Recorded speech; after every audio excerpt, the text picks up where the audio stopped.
श्री महापुरुष मंदिरामध्ये विठ्ठल रखुमाईच्या साक्षीनं आपण सर्वच जण आषाढी एकादशी साजरी करत आहोत।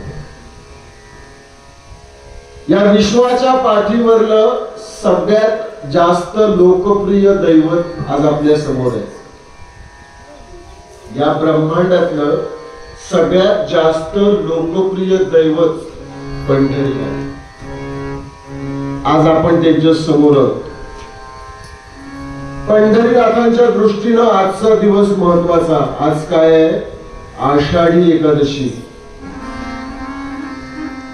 विठ्ठलाच्या भक्तानं आजच्या दिवशी तरी, निदान आजच्या दिवशी तरी जिथं असायलाच हवं तिथं आपण सगळे आज आहोत। काय बोलले बुवा? आजच्या दिवशी विठ्ठल भक्तानं जिथं असायलाच हवं तिथं आपण सगळे आहोत। कुठे आहोत? पंढरीनाथाच्या दरबारामध्ये, त्याच्या राऊळामध्ये आहोत। बरं, एवढंच नाही, आजच्या दिवशी विठ्ठल भक्तानं त्याच्या समोर, त्याच्या मंदिरात जे करायला हवं तेच आम्ही आता करत आहोत। आपण काय करतो? आपण काय करतो? कीर्तन करतो आहोत।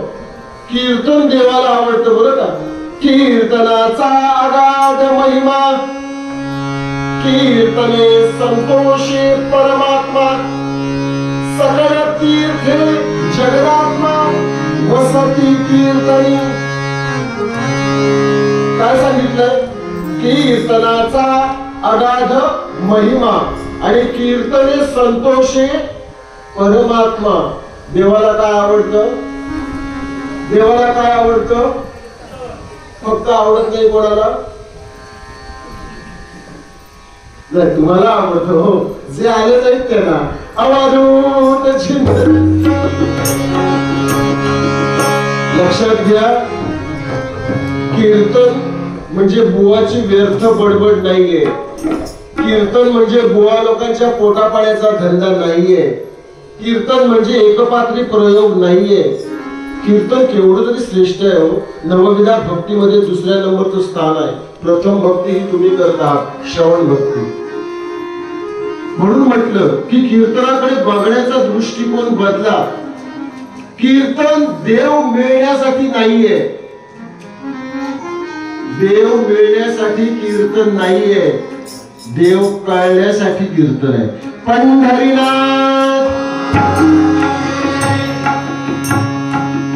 आजवर अनेक देवतांनी या पृथ्वी तलावर अवतार घेतला। माणूस म्हणून देव आले पृथ्वी तलावर। देवानं माणसाचा अवतार घेतला, माणसाच्या रूपात देव आले। बरोबर? देवानं माणसाच्या रूपात येणं याच्यात नवल नाही। नीट ऐका बरं का? कीर्तनातला प्रत्येक शब्द, प्रत्येक वाक्य बारकाईनं ऐकायचं असतं। देवानं माणूस म्हणून पृथ्वीवर जन्माला यावं याच्यात नवल नाहीये, कारण ते त्याचंच वचन आहे। यदा यदा ही धर्मस्य, नाही का? ज्या ज्यावेळी अशी अवस्था येईल, धर्माची स्थिती बिघडेल, त्यावेळी मी येईन असं त्यानं सांगितलं। म्हणून म्हटलं की देवानं माणूस म्हणून पृथ्वीवर जन्माला यावं याच्यात नवल नाहीये।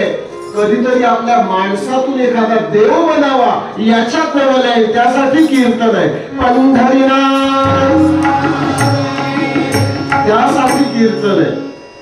आणि या सगळ्या गोष्टी ना छोट्या छोट्या असतात हो। कधीतरी तुमच्या डोळ्यासमोर भजन चालू असेल, भजनामध्ये जाऊन बसा।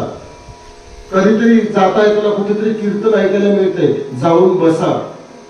कुठेतरी तुम्ही चाललाय आणि स्पीकरचे बोल ऐकायला आले, ऐक सत्यनारायणाची कथा, समजावं तिथं सत्यनारायणाची पूजा चालू आहे, आमंत्रण नसेल तरी जाऊन पाया पडा।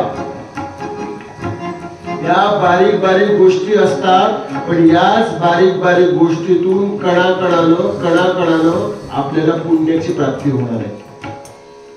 कशाची प्राप्ती होणार आहे? शेवटी पुण्याचाच हिशोब द्यायचा आहे। पापाचा आणि पुण्याचाच हिशोब द्यायचा आहे। बाकी तुम्ही किती कमावलं, किती गमावलं, हे सगळं इथंच राहणार आहे। मला एका गोष्टीचं उत्तर द्या। माझ्याकडे पैसा किती आहे, माझ्याकडे पैसा किती आहे हे जर तुम्हाला दाखवायचं म्हटलं तर मी बँक पासबुक दाखवू शकतो. काय दाखवू शकतो? Bank passbook. बघा माझ्याकडे इतका पैसा आहे.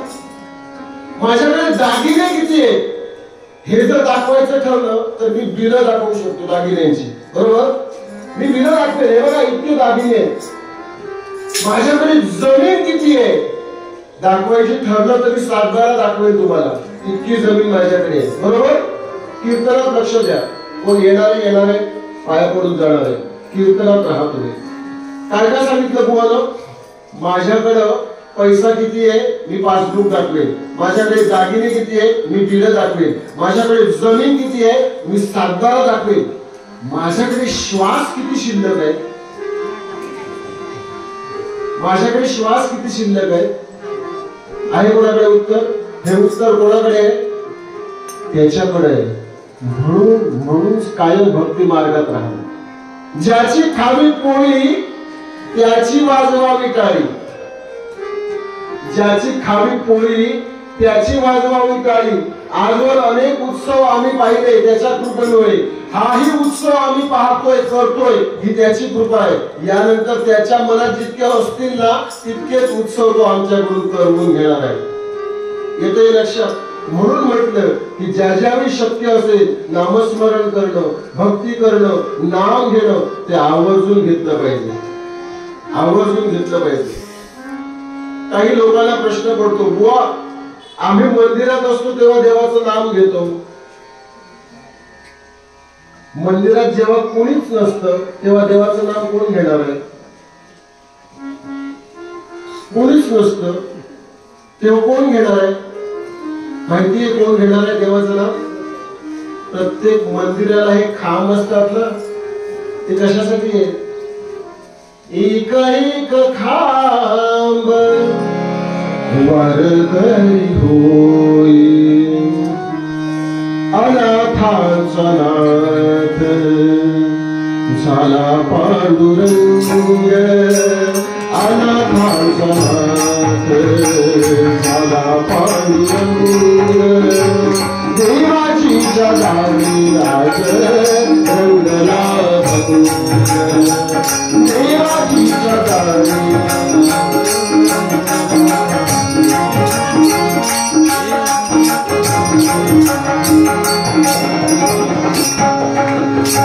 ब्रह्मानंदी देव गुरु दिया जाई, ब्रह्मानंदी देव गुरु दिया जाई.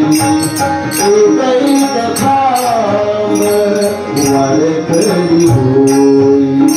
हा एक खांब आहे ना, एक खांब म्हणजे 1000 वारकरी आहे. एक खांब म्हणजे 1000 वारकरी असते. एक खांब वारकरी होई,